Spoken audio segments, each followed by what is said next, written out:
cannot afford to have another liberal Democrat from New Mexico. We need a conservative, somebody who will fight to make sure that we turn it around. We cannot take over the United States Senate unless Heather Wilson is the elected U.S. Senator. And I'm here today to say that I support Heather Wilson for the United States Senate. I'm asking you to do the same thing. Let's go out there and win this election. Good job! Good job! There is also a very, very important race that's taking place right here in CD1. And I want to ask somebody, a good friend of mine, to come up on stage with me. Janice, come over here. Yeah! Yeah! Congresswoman from CD1. Yeah! Janice is not only a friend of mine, Janice has been a state legislator. Janice understands what it takes to fight. And I'm here today to say that I'm supporting Janice Arnold-Jones for Congress. We need Janice in the United States Congress. We cannot afford to have any more liberal Democrats representing CD1.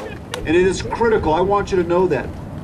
The key to the election statewide is CD1. I'm asking people, I'm asking you all, your friends, your neighbors, to get behind Janice. I'm publicly and enthusiastically supporting my good friend Janice. She understands what it's going to take. We can win this election. Historically, CD1 has always been in the hands of the Republican Party, and you know what? For the last couple of cycles, it hasn't.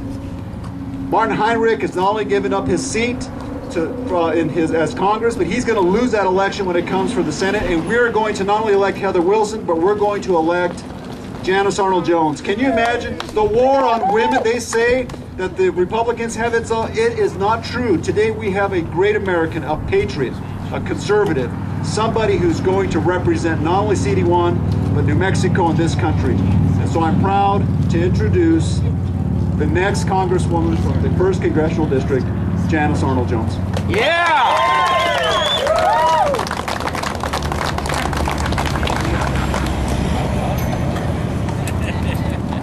Lieutenant Governor, don't go too far. I would like for you to acknowledge a statesman. We need more of them. May I please present a fine statesman for the state of New Mexico, Lieutenant Governor John Sanchez. Yes, sir. Yes, sir. Woo! What a great day. Commercial. I am Janice Arnold-Jones. I'm running for the U.S. House of Representatives in the 1st Congressional District, and I want your vote. Absolutely. But ladies and gentlemen, in this sun-splashed day that we have with only mild winds, we are so grateful.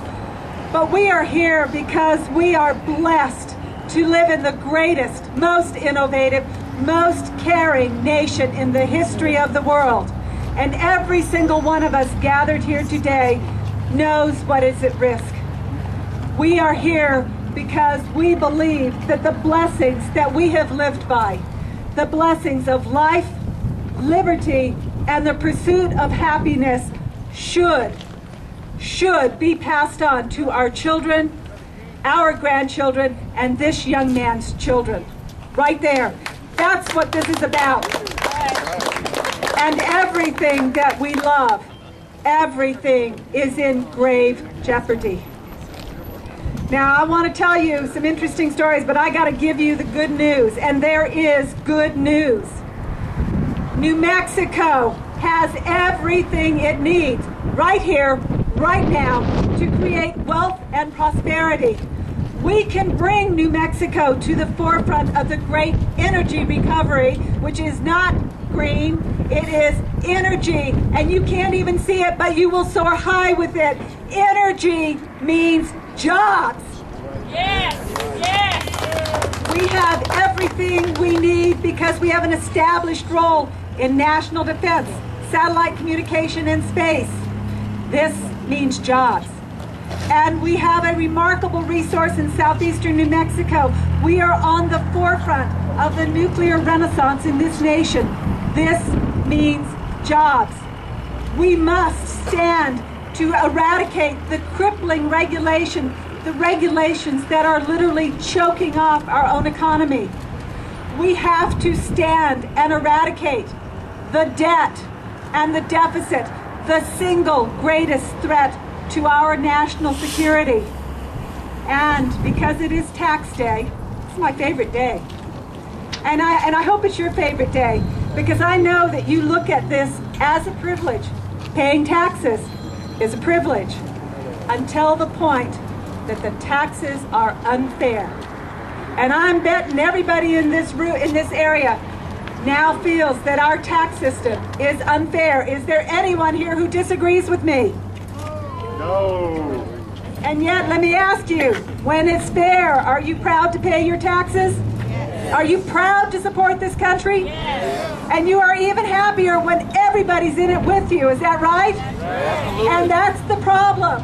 When we use our tax code to change social behavior, when we use our tax code to pick winners and losers, are you disheartened? Yes. I am, but we can do better. It is time to simplify our tax code. And I don't have to tell you anything more than it should be simple, fair, and easy to understand. Nothing more to it. Is that our tax code today? No. Not even. Now, the other side of taxes, and here's the real hard part. Ladies and gentlemen, the House of Representatives last week passed a new budget, $3.6 trillion. I don't know anybody who believes that we will take in more than $2.3 trillion in revenue. Can you run your house like that? No. What are we doing? Teresa said it exactly right. We have got to turn this around. We have to straighten up our own house, and it starts with each one of us. Each one of you, we've got to straighten up our house, and that means you have got to go to the polls. But spending, ladies and gentlemen, we have a spending problem. Newsflash, we have a spending problem, and there's no way to fix it than to take it head on, and I'm willing to do that. But it's going to take your support and your active engagement every step of the way. And let's talk about one more thing that we can do for our nation. It's time. It is time for a real energy policy, a policy that puts America first. America first in energy. And you know what? We are so innovative and so creative that what we know about energy and energy technology should be shared clear across the world.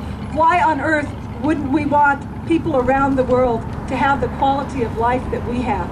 Instead, we're trying to make us, I don't know, cave dwellers? Is that what we want? It's not what I want. It's not what my kids want. You know, we are poised. We are poised on the brink of an American tragedy. You know, we can choose opportunity and freedom. You could choose European-style socialism. You can choose our declarations of independence and the Bill of Rights. And let's just start with the simple ones. You can choose freedom of speech, freedom of the press, freedom of religion. Or you can choose a government that chooses how religions will act, what the press will cover, and how you will get medical care. What do you choose? I hope you choose America. I hope you choose the America that we read about in our Constitution, because the only way we're going to keep it if you stand up and get engaged. Are you with me? Yes. Where are your constitutions? Who has them? In your pockets? Right there, right there, right there. That is the standard. You know, and let me just fuss about one thing. One of our Chief Justices recently said we should not look to our Constitution for guidance. And when talking to other countries, she said, you know, you need to look at South Africa's Constitution. In my travels around the world, one of the things that I found most remarkable about our Constitution is what other countries want to copy. You know what that is? It actually isn't our Bill of Rights. It is that 3 branches of government that are equal and in control, that balance one another, that actually make you resilient to revolution. They copy the deliberate nature of our government. Deliberate, as in deliberation. You know what? It's worth keeping. It's hard work.